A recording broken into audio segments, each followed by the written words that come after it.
He has been in the forefront of all of this. South Carolina Senator Lindsey Graham. Senator, welcome. It's good to be back in your hometown. Speaking of reprehensible, here's Lindsey. How you doing? No. I didn't mean that at all. No. To me, this is serious. You made a deal on Friday. What was the deal Friday? Okay, so here's the deal. Senator Flake voted yes in the committee with the understanding that he would like the FBI to interview the 3 Ford witnesses that were interviewed by the Republicans on the committee. Democrats wouldn't help us. It's PJ. Miss Leland, what's her best friend? Yeah. Mm-hmm. And Mark Judge.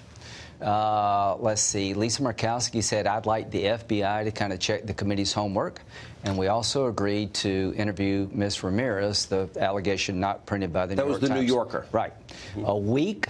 Once the FBI has done their interviews, they send it back to the Senate. And if they want further interviews, they'll sit down with Senator McConnell and see what we can work out. So we had a deal for a week.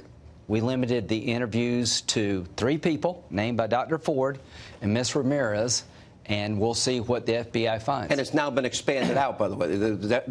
The president said... No, it's not. This is a request by the Senate. So nobody asked to do Ms. Ramirez. Yeah.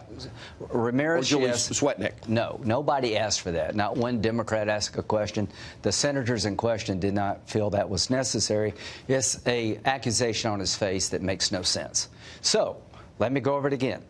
The Dr. Ford witnesses, Mark Judge, Leland, and PJ, right? Right. And Ms. Ramirez. That's it. Do it within a week. Report back to the Senate, and we'll move forward. NBC News just ran this interview.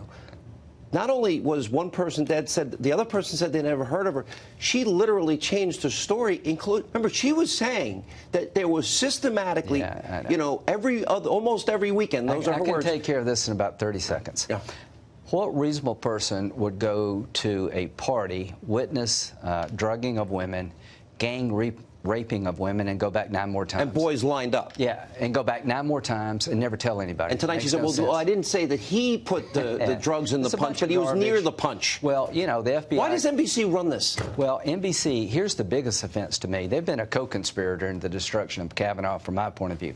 There was an anonymous letter received by Cory Gardner, the senator from Colorado, with no return address, no information, just a letter accusing Brett Kavanaugh of assaulting somebody in a restaurant in 1998 in Colorado. Right. Cory hands it to the committee. Somebody on the Democratic side leaked that letter. It got on the NBC Nightly News, the 4th allegation. Do you think they would have done that? There's a 5th, by the way, in Rhode Island. That was debunked also. Okay. Would you think NBC would have done that if this had been a Democratic male nominee? What if it was Tom Brokaw? All I can say is that their journalist integrity has been destroyed over this case. All right. Regarding this case. It's a very tight margin in the Senate. And you've got Jeff Flake. Who knows what Jeff Flake's going to do? Let's be honest. And then who knows what Lisa Murkowski and Susan Collins are going to do? Let me ask you this. Yeah.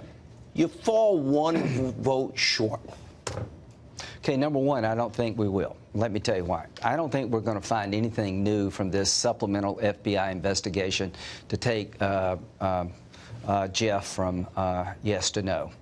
I think Senator Murkowski and Senator Collins want to make sure that the FBI did their homework to check the committee's work, that our work was good.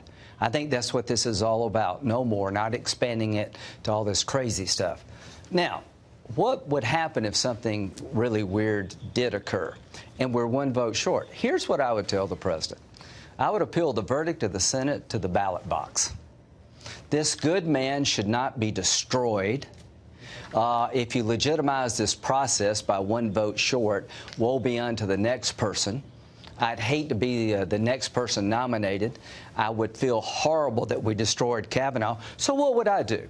I would renominate him, and I would take this case to the American people, and I'd ask voters in Indiana, in Missouri, and North Dakota, and other places where Trump won, saying who he would nominate if he got to be president, and see if the voters want to appeal the verdict of their senator. So if you're saying if you fall 1 vote short, You're saying I would appeal the case to the American people. for this election in 36 days. I would tell And the president should renominate. It's up to the president. But one, you would be legitimizing the destruction of a horrible person. I mean, a horrible process and a good person. You'd be legitimizing the worst tactics I've seen. So, in other words, And this would be Senator the in American Indiana, people's Missouri. referendum. This would be a referendum. This would be an appeal from a political body to the people who put us here, and see if these Trump states that elected President Trump to do exactly what he's doing on cutting taxes and appointing conservative judges, if they're okay with the decision of their senator. I don't think we're going to get there. I think we're going to get 50 plus. But if we fell one vote short for the good of the nation, I would appeal this to the people of the country and let them have a say. Senator, thank you for being with us. Appreciate it.